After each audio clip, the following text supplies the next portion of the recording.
Hello fellow citizens of Metaverse, it's George from Blockchain DXB, and today's episode we're going to be talking everything about Metaverse. Now look guys, since the last 2 weeks, there was a massive collapse in FTX exchange that completely destroyed the global cryptocurrency market, and over $200 billion was wiped off from the global cryptocurrency market, and this has also had impact on Metaverse platforms.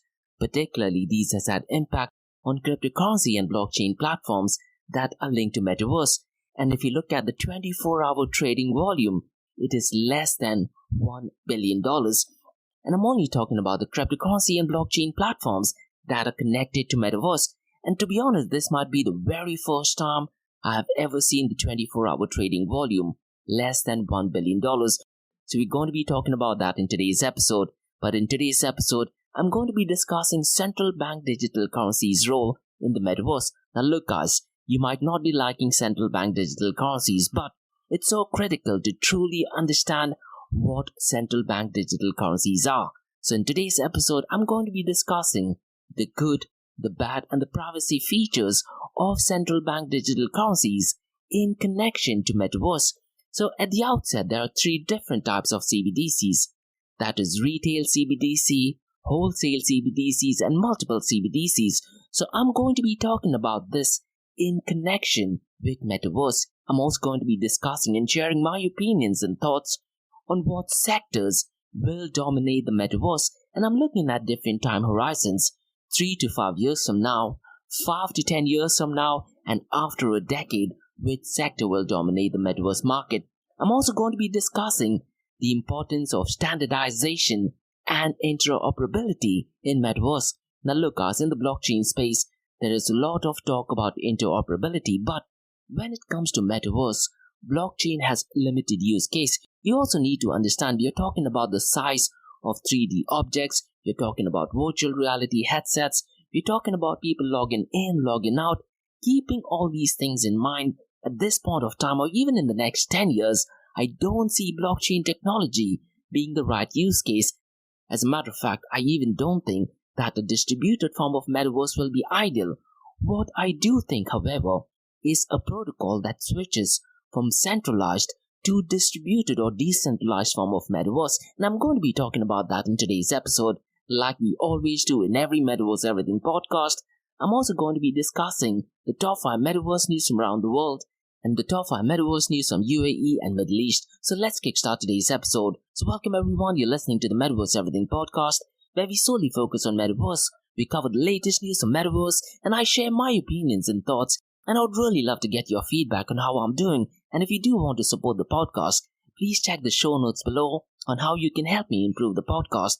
In the Metaverse Everything podcast, we cover top 5 Metaverse news from around the world and top 5 Metaverse news from Dubai and UAE. And Metaverse Everything podcast is a research-driven podcast focusing on educational and informational content about Metaverse and its impact. And remember guys, Monday to Thursdays, 8 a.m. to 8:30 a.m. we have Crypto and Coffee at 8, where we cover top news and information pertaining to Bitcoin, blockchain, beyond blockchain, cryptocurrencies, NFTs, DeFi, and Metaverse. And how the series of episodes on the Crypto and Coffee at 8 works is, we usually cover some news and information pertaining to the price of cryptocurrencies, some major breaking news, occasionally short and sweet news as well, news that has an impact in the cryptocurrency world.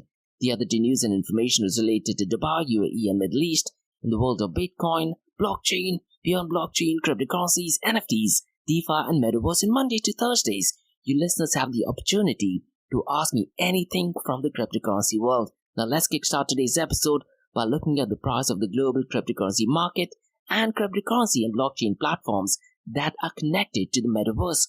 Now, as of 18th of November, the global cryptocurrency market is ridiculously down to roughly around $820 billion. Everything has crashed. But in the Metaverse Everything podcast, I'm only going to be focusing on things that are connected to Metaverse. Now, if you look at the market cap of Metaverse related protocols, it has gone down by well over $1.5 billion since the last 7 days. Now remember, this is after the FTX collapse, after the midterm elections, and after the inflation numbers were out. Now ideally, after the inflation numbers, there should have been an uptick in the market cap, but because of the FTX collapse, the global cryptocurrency market and the market cap of Metaverse platforms are not looking ideal at all. As of today, 18th of November, the market cap is at $8.9 billion. In the next few hours, though, it just might touch the $9 billion mark. That being said, it is ridiculously low, and since the last week, it has gone down by $1.5 billion. Now listen to this, guys. The 24-hour trading volume has gone down to only $854 million. And to be honest, this might be the very first time in 2022 I've seen that the 24-hour trading volume of cryptocurrencies and blockchain platforms that are connected to Metaverse is down to less than $1 billion. As a matter of fact, it is significantly less than $1 billion. It is down by almost $150 billion. And if you were to compare it to last week, that is on the 11th of November, the 24-hour trading volume was over $2 billion. So definitely not ideal. And since the last 24 hours, the 24-hour trading volume is down by 21.26%. Now look, guys, this is what happens whenever there is a massive collapse by any cryptocurrency exchange or anything to do with cryptocurrency and blockchain protocol. It does severely affect the Metaverse platforms as well. And in last week's podcast, called as Metaverse Everything, I did talk precisely about these things as well. So definitely not ideal. Now let me just run through the top 5 cryptocurrency and blockchain platforms that are connected to Metaverse. I'm just going to run through the price, and I'm going to be sharing what has happened in the last 7 days and last 24 hours. ApeCoin is currently at $2.95. Since the last 24 hours, it is marginally up by 0.11%. Since the last 7 days, though, it is down by 11.34%. Decentraland or Mana is down to only 42 cents. This just might be the lowest I've ever seen for Mana in a very long time. Now, really, I'm not sure if this is the right time to go ahead and purchase it, because the future of decentralized, to be honest, does look extremely sketchy. Now, since the last 24 hours, it is down by minus 1.37%. Since the last 7 days, it is down by 18.48%.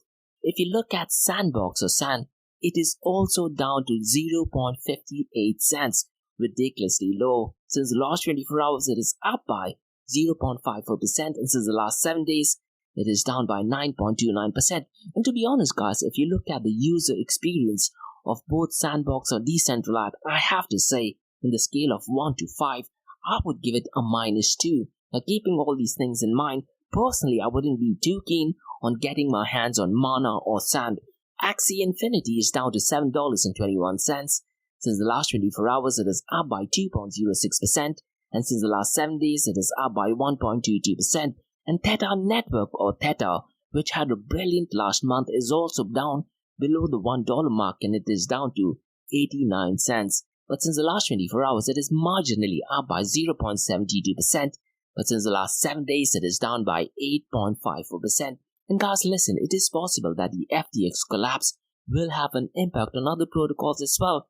And similar collapses like FTX will happen in other cryptocurrency exchanges as well. So we are living in a really dire situation. And one thing which I often mention in the Crypto and Coffee at 8 podcast, the Black Swan event in the cryptocurrency space will be Tether USDT. So I'm hoping nothing terrible turns out so far as Tether USDT is concerned. Now let's kickstart today's episode by discussing central bank digital currencies and its role in the Metaverse. Now at the outset, guys, you need to understand that central bank digital currencies are still in the works, and over 180 countries are working on central bank digital currency. And what I'm going to be doing is most likely today, I'm going to be releasing an episode on central bank digital currencies where I explain the basics of central bank digital currencies, the role it plays in privacy, and quite a lot more. I'm also going to be going in depth and explaining the different types of CBDCs. But in this particular episode, I'm only going to be talking about the good, the bad, and the privacy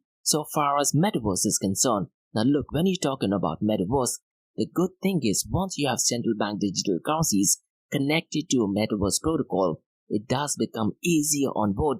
You need to understand, people who are not from the cryptocurrency world, they do find private key and public key extremely difficult to understand. But with central bank digital currencies, it is possible that you will be able to log in using your username and email address. It could also be possible that CBDCs might require you to log in with private key and public key, but the private key and public key will not be the same as, let's say, SHA-256 or KSAC-256 that Ethereum uses, but it might be at a lower level where the central entity or the central bank will be in a position to reset your password.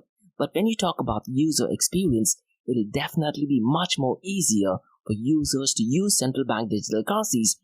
The second good thing about using CBDCs in the metaverse is you will be able to use it with Bluetooth devices and NFCs as well, so you don't necessarily have to use the internet 24/7. But when you talk about cryptocurrencies, you have to be online. But in case of CBDCs, you can use it with Bluetooth or NFC devices as well.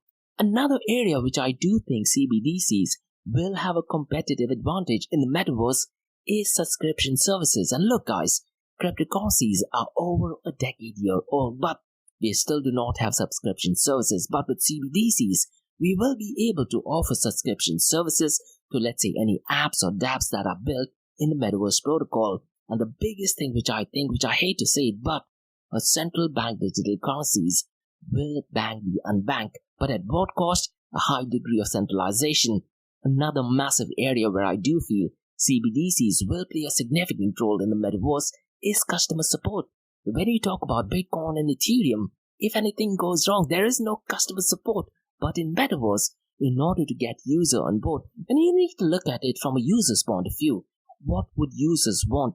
And I'm not talking about a small state or a country, I'm talking about a macro level. Central bank digital currencies will be offering customer support. And if I was an individual user who wants to get in the metaverse is as it is a technical concept, but I'll try to focus on user experience. And if I were to get stuck, so far as CBDCs are concerned, there will be a customer support. There might be a customer support in the metaverse as well, so life just becomes so much easier.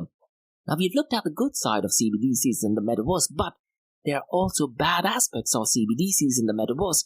The state or the government will be in 100% control over your money, and there's going to be restrictions and sanctions. Now, as we know in the cryptocurrency world, that the US Department of Treasury did actually sanction a protocol called Tornado Cash. It could be possible that CBDCs will start sanctioning protocols or dApps inside the metaverse, and there will be lack of freedom and privacy. And if you know how the left-wing politicians or left-wing ideologies are not in favor of freedom of speech, it could be possible that, let's say, if you were to say something which is not politically aligned or not in line with woke culture, your CBD account could be temporarily banned, or even you could be sanctioned as well. You have no idea of what is going on. Now, we'll also talk about privacy. Now, when you talk about privacy, there's this notion that central bank digital currencies will not have any privacy at all, but all central banks in the world have realized the importance of privacy. And in my Crypto and Coffee at 8 podcast, I did talk about a breaking news that is David Shom, one of the OGs of Bitcoin, one of the OGs of cryptography, is actually working with the Bank of International Settlements on a central bank digital currency protocol, and that is called as Project Tourbillon. So it is possible, guys, by 2023, central bank digital currencies will be focusing on privacy as well. And one way how central banks are thinking of working around privacy is the central bank will be the one who will be issuing, managing, and supplying the central bank digital currencies. But so far as updating of the ledger or creating blocks that are chained into the blockchain will not be done by the central bank, rather it will be done by a local bank. So that way, the central bank does not have any control as to what the spendings are, but the regular banks will have control over what you're spending. And if you look at it, that is currently taking place right now as well. So any transactions that you do, your bank has full control over it as well. So privacy can be tackled to a certain extent that way. And in the near future, you'll also see zero knowledge proof and signature mixing and quite a lot of things being implemented in CBDCs. And UAE is part of a multiple central bank digital currency project.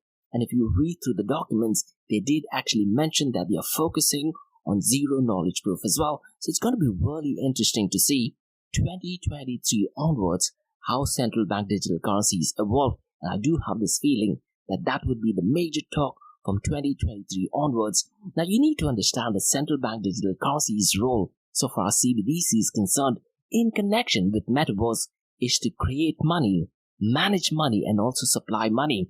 And this is the area where CBDCs or central banks will be in a position to manage inflation as well. You need to understand how burning mechanism works. So let's say if there is an excess of central bank digital currencies out there which is causing inflation, what the central bank can do is with the digital currencies, they can take it out from the supply by sending it to a public address that does not have a private key, and that's how the burning mechanism works.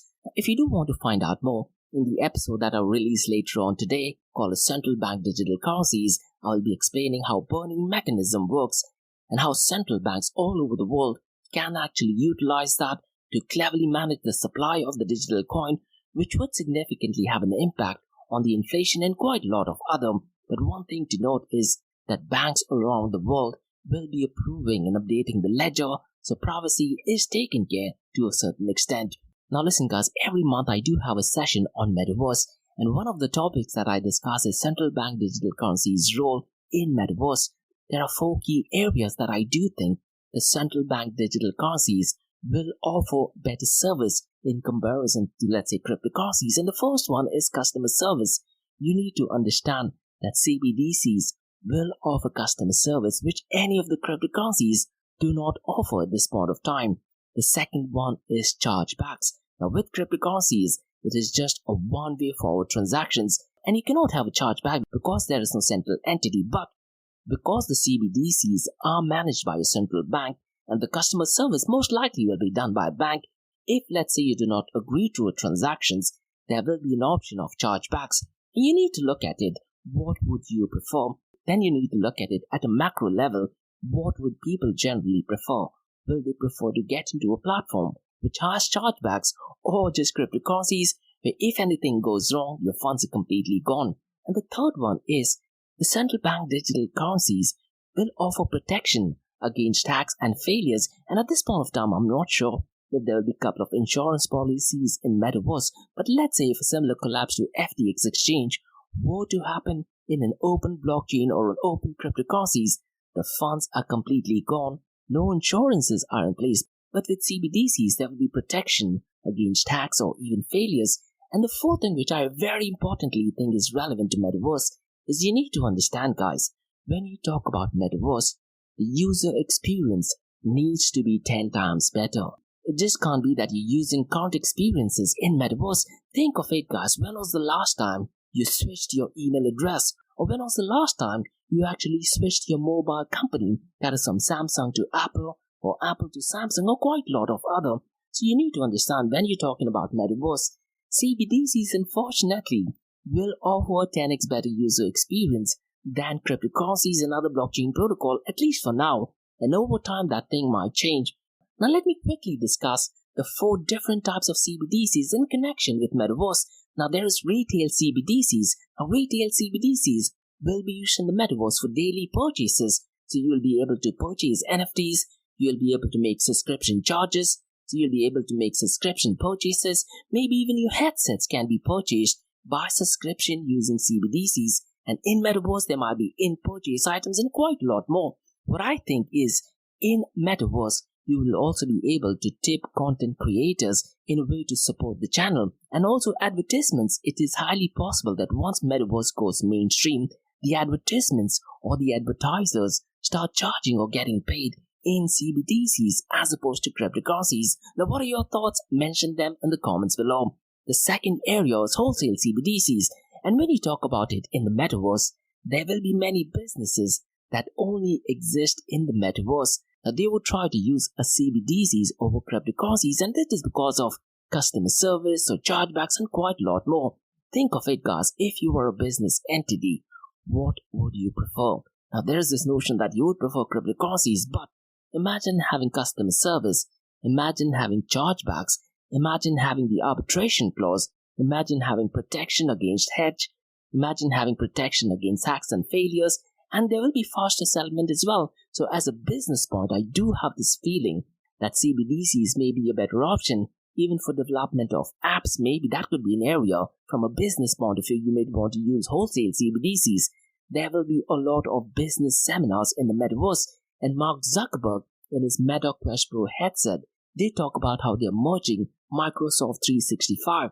Now at that point of time, rather than using, let's say, cryptocurrencies, you may want to use central bank digital currencies, but Mark Zuckerberg is also trying to implement a token that could be used as a medium of exchange of payments. So it's going to be really interesting to see how that thing works out. And guys, in Metaverse, there are a lot of countries which are having the immigration office in Metaverse. Now, at that level, I do think that wholesale CBDCs will make more sense, and there will be brilliant government use case. And guys, in yesterday's episode, I did talk about Dubai Chamber of Digital Economy, and they already are in the Metaverse. Now, for those transactions, or let's say businesses getting in touch with governments, would it be ideal to use wholesale CBDCs? At this point of time, definitely looks like. And if there are international trade, which is done on Metaverse, I do feel wholesale CBDCs will kick in. The third part is multiple CBDCs, and UAE's central bank is part of multiple CBDC, and cross-border settlement in the Metaverse will be done using multiple CBDCs, and I do feel that they might be able to compete with cryptocurrencies, particularly stablecoins. And one thing which I do feel that one of the biggest threat to central bank digital currencies will be stablecoins. So it's going to be really interesting to see what move does Bitfinex, the issue of Tether USDT does, and what Circle USDC does, and what Binance's BUSD does. So guys, trust me, from the second half of 2023, I do see there's going to be a drastic change in stablecoin volumes as well. Another thing what I wanted to talk about is when you talk about central bank digital currencies, you need to question, will central bank digital currencies be open source? Now, you could have your central bank digital currencies completely open sourced, and one of the banks in Norway is actually doing that, but can you go ahead and edit it, and can you go ahead and amend the codes? That is something which will be critical. Or will it be only authorities from the central bank who will be able to edit it and amend it? And building an open blockchain sounds cool, but doing that in the Metaverse will take a lot of time. And guys, what I feel is a classic way to understand central bank digital currencies' role in the Metaverse is probably to compare it, let's say, with cryptocurrencies and with fiat currencies. So if you were given a choice between, let's say, Bitcoin or cryptocurrencies, a central bank digital currencies, or fiat money, that is the current money that you're using, what would you use? Mention them in the comments below. And the final point is privacy, something which we already talked about, and it's going to be really crucial and critical to truly understand what privacy is and what anonymity is. Giving the ability to show who you are is a very brilliant feature and a tool in the Metaverse. And I do have this feeling that central bank digital currencies will provide you the opportunity to go ahead and showcase your identity, but at macro level might make some sense. So what are your thoughts, guys? If you agree to it, disagree to it, or if you have any feedback or suggestions, mention them in the comments below. Now, the next thing what I'd like to talk about is the sectors that will dominate the Metaverse industry. And there are 4 core areas that I do think will dominate the Metaverse with different time horizon. That is the virtual reality headsets, augmented reality, mixed reality, and wearable devices. Now look, I do feel 3 to 5 years down the line, virtual reality headsets will dominate the Metaverse industry. And the virtual reality headsets need to emphasize on user experience, that is the ease of comfort, longer duration, the style and the design. And guys, 2 weeks ago in my Metaverse Everything podcast, I did talk about Nokia. They do envision that Metaverse headsets will be replacing mobile phones. Now this thing might happen 3 to 5 years down the line, and this thing merges with Meta or Mark Zuckerberg's vision, where he does want to release virtual reality headsets for only $99. So 5 years from now, do you guys think that you would prefer to have virtual reality headsets over your mobile or cell phone? Mention them in the comments below. Personally, if they do offer user experience and comfort for a longer duration, I don't see any reason why you would want to use your mobile phone. Now 5 to 10 years down the line, I do feel that augmented reality headsets will dominate the Metaverse platforms. And guys, earlier today I did see a news about a company called Qualcomm, and they have a partnership with Niantic, and they have released a new augmented reality headset, and that is supposed to be much better than Microsoft's HoloLens as well. And if you look at it, it does look pretty stylish and chic as well. But you need to understand 5 to 10 years down the line, the augmented reality headset could just dominate the Metaverse industry. Now, as of now, the augmented reality headset are more catered to manufacturing, to hospitals, educations, exploration, training, and I do know that US military is using augmented reality headsets, and even sports cars all over the world have already started using augmented reality headsets.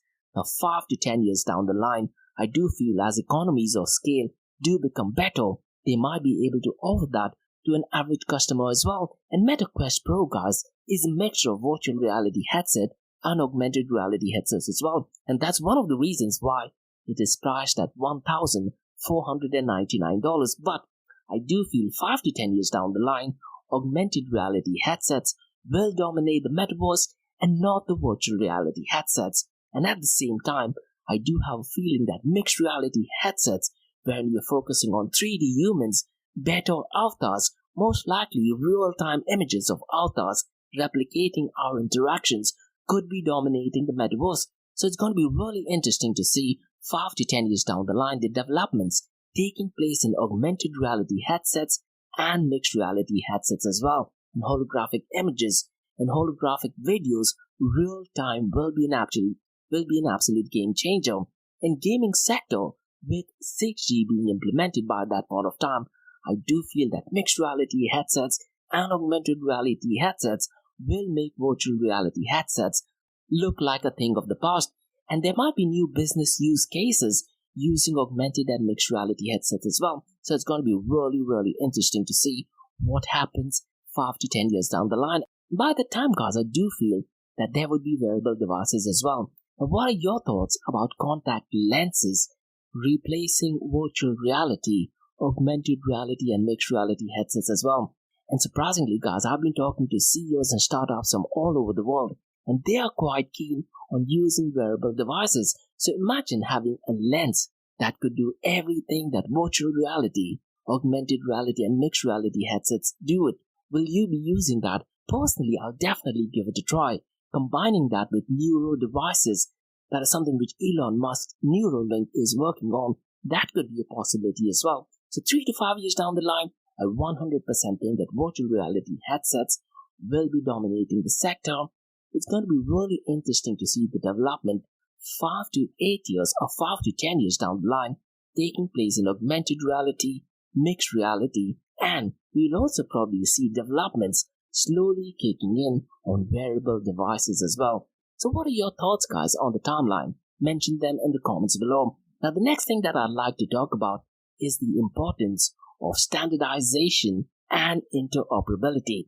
Now, look, guys, when you're talking about metaverse, standardization is the underlying driving force for the development of the global metaverse industry, and the industry must increase the efforts to enable standardization in order to create a seamless experience for enterprise users and others.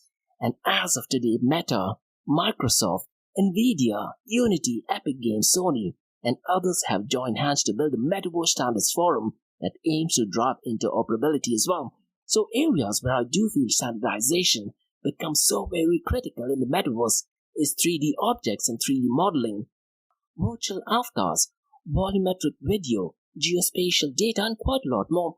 So having standardization is so very critical, but it's also critical to have an open metaverse as opposed to be controlled by a single entity. And Mark Zuckerberg did actually say that he does believe in an open metaverse protocol as well. Now, when you talk about standardization, it's so critical that we as an industry need to understand the importance of having standardization. Standardization will also help in interoperability.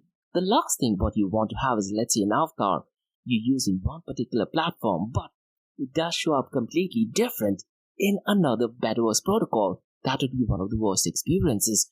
So having a smooth transition and interoperability is so very critical.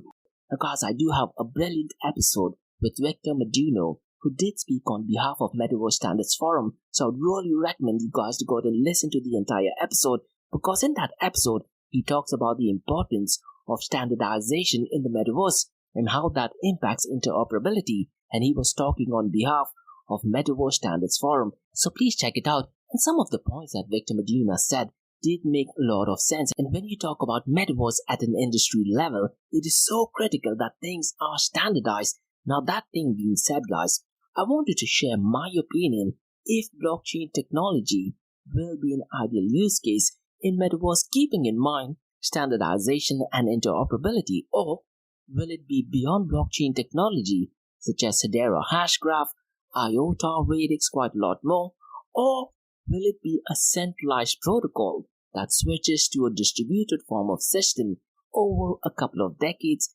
That might be the right way to go. When you talk about blockchain may take at least a couple of decades to handle the bandwidth of metaverse related protocol. You're talking about millions of people logging in, logging out, then they have NFTs, then you have transactions taking place, and unfortunately, at this point of time, I don't see blockchain technology being the right use case in metaverse, keeping in mind standardization and interoperability.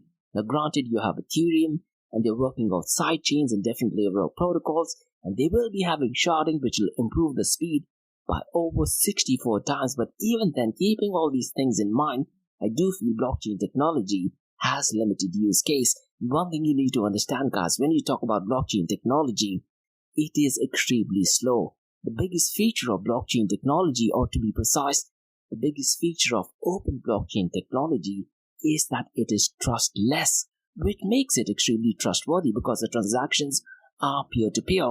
I do think that might take at least a couple of decades, where standardization and interoperability in metaverse will work best with metaverse. Now, there are beyond blockchain technologies, that is Hedera Hashgraph, IOTA, Radix, VeChain, Factom, and many other. Now, these can be implemented as of now, so far standardization and interoperability in metaverse is concerned, but they have a massive compromisation on decentralization. So you need to understand what the blockchain trilemma problem is, and I tend to repeat this over and over again in my Metaverse Everything podcast.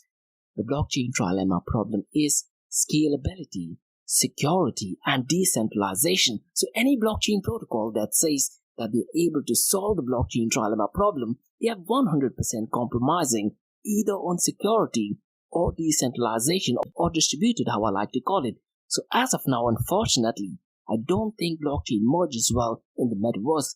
Beyond blockchain technology does merge well with metaverse, but at the cost of centralization.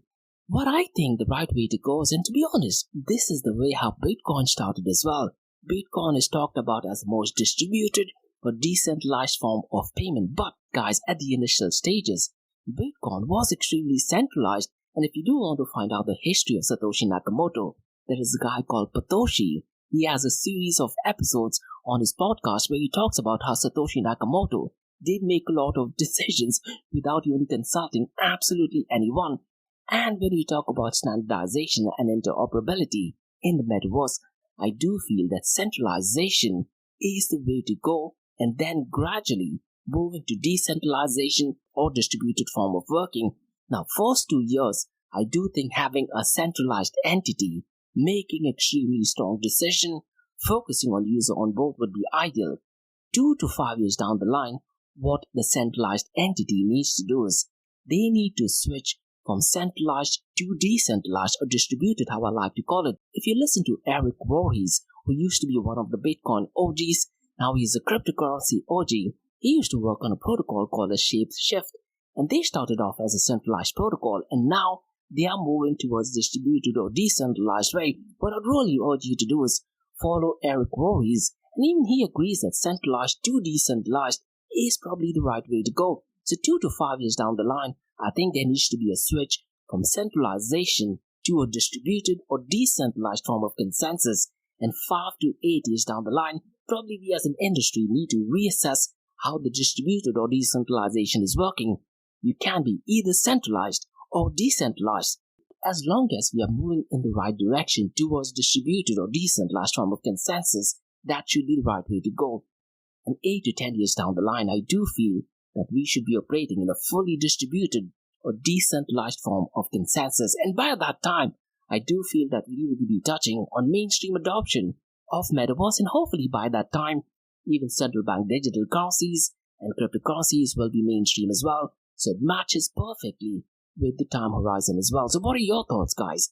Mention them in the comments below. Now, guys, I'm going to be discussing the top 5 metaverse news from around the world. And the first news is where an entire country is planning to get into the metaverse. So the Pacific nation of Tuala is planning to create a version of itself in the metaverse. And as a response to the existential threat of rising sea levels, Tuala's Minister for Justice, Communication and Foreign Affairs, Simon Coffey, made the announcements via a chilling digital address to the leaders of COPC 27, that is United Nations climate change conference. So I do feel that climate change enthusiasts are also getting into Metaverse. So definitely great stuff. Now guys, the next news that I'm going to be talking about, as a matter of fact, the next two news that I'm going to be talking about is all the way from Pakistan. And the first news is about Minar-e-Pakistan. So Pakistan's 70-meter titled the Minar-e-Pakistan is now entering the Metaverse, and it is brought virtually to life by Event Compo, and visitors in the Metaverse can see a 360-degree panoramic view of the monument. Now it's going to be really interesting once virtual reality headsets and augmented reality headsets get mainstream. You'll literally be feeling that you're part of the Minar-e-Pakistan. Now with virtual reality headsets and with augmented reality headsets, you might be able to even fly around that area. So the possibilities are absolutely endless. Now the next news that I'm going to be talking about is TraceM. They have entered the Metaverse and they're aimed at establishing a strong footing in the Web3 space to help trendsetters lead trends from the front using the new and innovative technologies. And TraceM has become the first brand in Pakistan to join the Metaverse, an integrated network of 3D worlds that brings together multiple virtual spaces.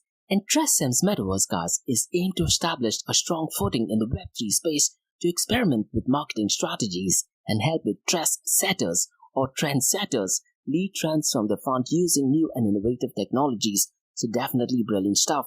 Now the fourth news, guys, is about Apple. Now this point of time, I'm really not sure if they are entering into the Metaverse, but Apple is currently searching for engineers to develop content for its upcoming VR headsets, which as per the reports will have high-definition displays, a set of more than 10 cameras, and will pack Apple's latest M2 chip and one of the quickest in the industry. Now look guys, if you've been following Tim Cook, he's often said that he's not keen on Metaverse as such, but he does find augmented reality the next phase.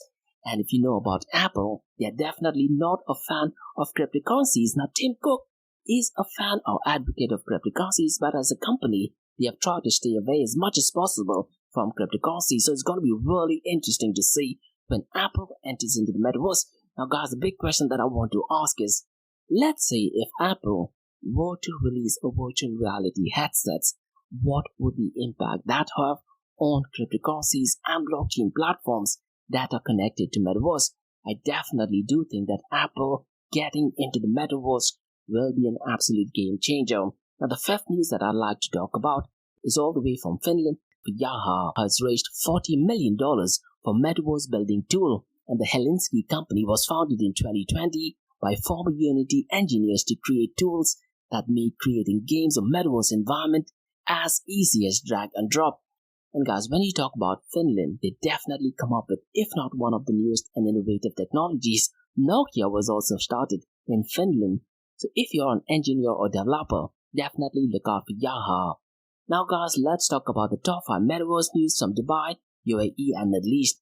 And guys, the first news is from Rect Studios, and I do believe I talked about them at least a couple of months ago when you're trying to raise funds. But the first news is that the Dubai startup Rect Studios has raised $1.4 million as it plans to launch its first gaming Metaverse, and the funding round was backed by blockchain and Web3 venture capital firm Cypher Capital. And look guys, Cypher Capital has been making massive news in the cryptocurrency world.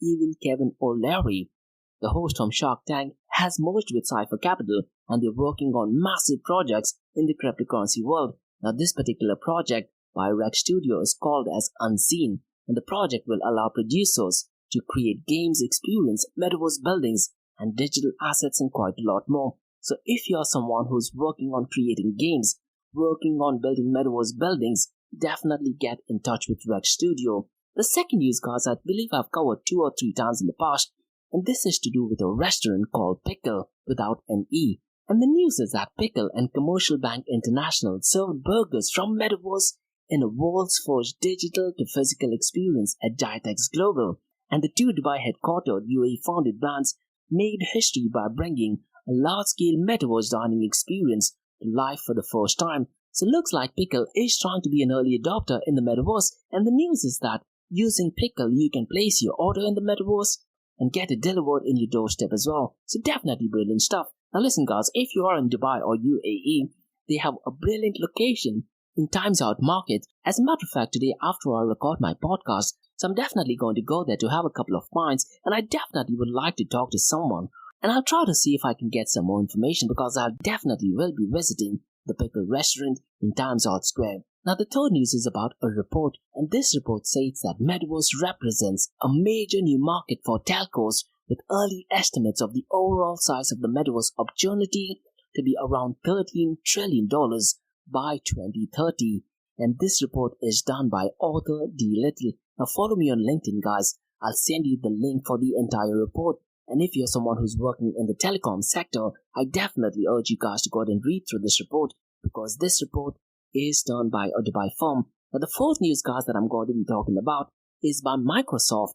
And Microsoft did release the Microsoft HoloLens 2 in Dubai and UAE, and at GITEX you could get hands-on experience as well. And Microsoft at the GESS 2022 conference talked about mixed reality, metaverse, and reimagination, an educational technology conference, and quite a lot more. Now look, guys, at this point of time we're focusing on augmented reality, and 5 to 10 years down the line, it is possible that augmented reality will be getting mainstream adoption. Now Microsoft showcased its HoloLens mixed reality headset at its stands, and visitors also caught a glimpse of Reading Progress, which is a free tool built in Microsoft Teams that supports and tracks reading fluency in classroom settings. So education sector is definitely a key area in the metaverse. Now guys, the fifth and the final news for today is all the way from Saudi Arabia, and they recently had Tolerance Day, and the first Saudi philanthropy was launched in its digital center on the metaverse